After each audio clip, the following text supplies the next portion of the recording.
Sir, যেটা জানতে চাচ্ছিলাম যে সাধারণত মাথা ব্যথার কি কারণ হতে পারে? আমরা তো আসলে কম বেশি সবাই কিন্তু মাথা ব্যথায় একটু না একটু ভুগেই থাকি। জি, ধন্যবাদ আপনাকে। আপনি একটা গুরুত্বপূর্ণ এবং অত্যন্ত কমন একটা স্বাস্থ্য সমস্যা নিয়ে আমরা আজকে কথা বলতে আসছি। সেটা হচ্ছে মাথা ব্যথা। আপনি একটু আগে বলছিলেন যে বছরে প্রায় 46% মানুষ কোনো না কোনোভাবে মাথা ব্যথায় আক্রান্ত হয়।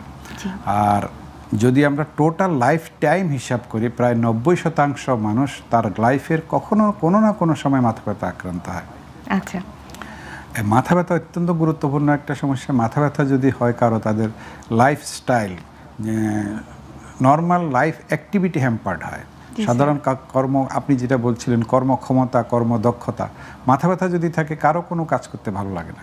সুতরাং মাথা ব্যথা একটা অত্যন্ত গুরুত্বপূর্ণ এবং কমন, খুব সাধারণ সমস্যা, যেটা আমাদের স্বাভাবিক জীবনযাত্রাকে ব্যাহত করে। মানে মাথা ব্যথায় ভোগে নেই এরকম মানুষ আসলে খুব কমই পাওয়া যাবে, কিংবা মানে মানুষ নেই আসলে। 90% মানুষই লাইফ টাইমে কখনো না কখনো মাথা ব্যথায় ভোগেন।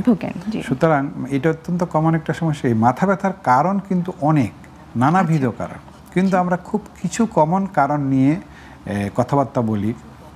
এর মধ্যে আজকের অনুষ্ঠানে জনসাধারণের জন্য যে কমন জিনিসগুলো ফেস করি, মাথা ব্যথা যখন হয়, আমাদের সাধারণ মানুষের মধ্যে একটা খুব কমন ধারণা, মাইগ্রেন।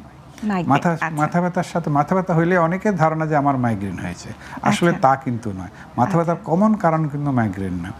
খুব কমন কারণ হচ্ছে মাথা ব্যথার, আমরা যেটাকে বলি টেনশন টাইপ হেডেক। মানুষ যদি দুশ্চিন্তা করে, দুশ্চিন্তা কিন্তু মাথা ব্যথার অত্যন্ত গুরুত্বপূর্ণ একটা কারণ, এবং এটাই কমনেস্ট এই কারণ হচ্ছে মাথা ব্যথার। এরপরে আসে সাধারণ মানুষের মধ্যে মাইগ্রেন একটা কারণ। এছাড়া কিছু